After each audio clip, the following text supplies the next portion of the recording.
Si alguna vez has sentido un escalofrío inexplicable en el silencio de la noche, quizá ya hayas sido tocado por la maldición de Setrazul. Yo lo viví, y lo que voy a contarte cambiará para siempre la forma en que ves la oscuridad. Me llamo Alejandro. Durante años he trabajado como investigador en fenómenos paranormales en el mundo Pokémon. He recorrido diversas regiones, explorado ruinas antiguas, analizado mitos y leyendas, y tratado de diferenciar lo real de la superstición. Pero nunca había encontrado algo como esto. Mi historia comienza con un hallazgo inesperado en unos archivos olvidados de la vieja biblioteca de Ciudad Plateada. Entre esos papeles amarillentos, había un antiguo manuscrito titulado Los Custodios del Silencio.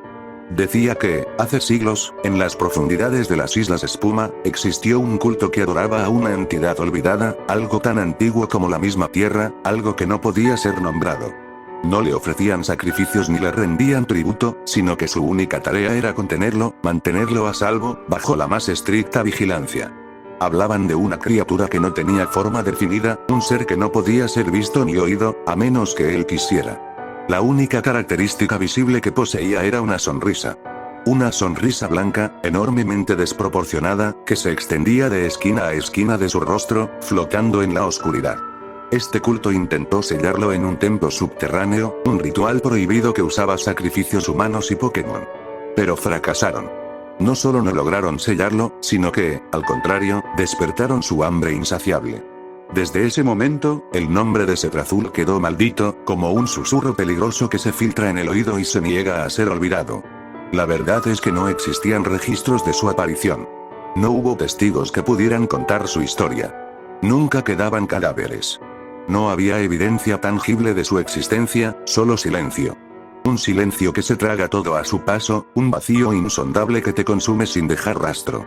Y fue precisamente esa falta de pruebas lo que me impulsó a buscarlo.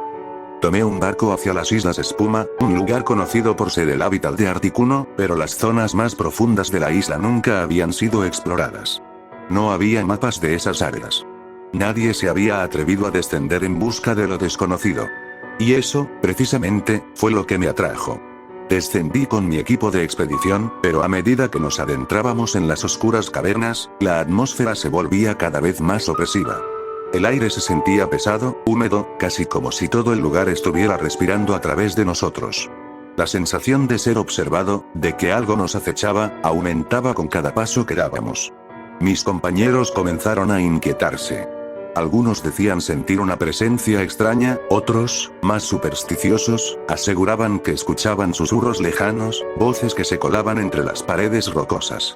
En cada rincón parecía acecharnos un peligro que no podíamos ver. Tras varias horas de caminata en ese laberinto de piedras y sombras, llegamos a una cámara oculta. El suelo estaba cubierto de huesos. Huesos humanos, huesos de Pokémon, fragmentos de lo que alguna vez fueron seres vivos. Algunos de esos huesos aún estaban frescos, con los bordes quemados. Era como si el lugar hubiera sido un campo de batalla olvidado, donde solo quedaba la memoria de la muerte. Y entonces lo vimos. Entre las sombras, una figura se alzó lentamente. Era una presencia tan imponente que la oscuridad a su alrededor parecía ceder, como si fuera su dominio. Su cuerpo parecía absorber la luz, como un agujero negro en medio de la cueva. Su piel era de un negro tan profundo que era imposible distinguirla de la misma oscuridad. Y en su rostro, esa sonrisa blanca. Enorme. Antinatural. Se extendía de esquina a esquina, como si la misma oscuridad estuviera sonriendo hacia nosotros. Aquella boca llena de dientes brillantes, afilados como cuchillas, que reflejaban la escasa luz de nuestras linternas. Uno de mis compañeros cayó de rodillas de inmediato, su mirada perdida, vacía. Comenzó a balbucear palabras sin sentido, atrapado en el hechizo de la voz de Setrazul. La vibración en el aire aumentaba, como si la cueva misma estuviera resonando con cada palabra. Otro de los miembros del equipo intentó correr. No había dado más que 2 pasos cuando su cabeza se separó de su cuerpo. No vi que lo atacó. No hubo cuchillas, ni garras, ni colmillos. Simplemente ocurrió. Un corte limpio. Como si una fuerza invisible lo hubiera partido en 2. La desesperación se apoderó de mí. Mi mente comenzó a nublarse. La voz de Setrazul susurraba en mi cabeza, pero no entendía las palabras. Era como si no fueran palabras, sino sensaciones. Hambre, devoción, obediencia. Como un canto hipnótico que arrastraba todo lo que tocaba. Sentía que mi voluntad se desvanecía, pero fue entonces cuando Charizard rugió. El fuego de sus llamas iluminó la cueva y el trance se rompió. Con un grito, ordené que volara. Nos elevamos rápidamente, dejando atrás los gritos y las sombras. No miré hacia abajo. No quería ver lo que Setrazul le estaba haciendo a mis compañeros. Sabía que no quedaba nada de ellos. Lo que no sabía en ese momento era que, al huir, había cometido un error aún más grave. A los pocos días, comenzaron los primeros reportes en Ciudad Fucsia. Personas desapareciendo durante la noche. Familias enteras encontradas en sus casas, sus cuerpos intactos, pero con algo terrible. Sus ojos vacíos, sus bocas selladas. No había expresión en sus rostros, como si se les hubiera arrancado la humanidad. Y después, Ciudad Azulona. Luego Celeste. La voz de Setrazul había salido de su cueva. No atacaba con violencia. No destruía. Él llamaba. Su voz se filtraba por las rendijas de las casas, deslizándose a través de los sueños. Y cuando alguien respondía a su canto, desaparecían.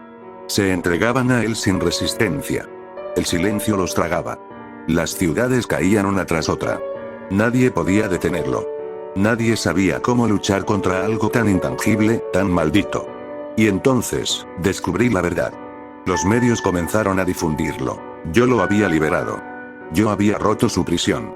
Mi imprudencia había desatado el horror sobre el mundo. Dondequiera que iba, la gente me insultaba. Me llamaban asesino. Me decían que debía pagar por lo que había hecho. Todo es tu culpa. Por tu culpa murieron miles. Deberías matarte. La policía intentó arrestarme, pero no había pruebas de mis crímenes. Solo rumores. Nadie me creía. Aún así, la gente me odiaba.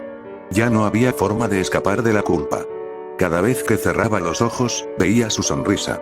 La sonrisa de Setrazul, flotando en la oscuridad de mi mente. Su voz, llamándome, persiguiéndome. No podía escapar. Hasta que, un día, todo se detuvo. Las desapariciones cesaron. Las ciudades volvieron a la normalidad. Las noticias empezaron a hablar de algo diferente, algo sin explicación.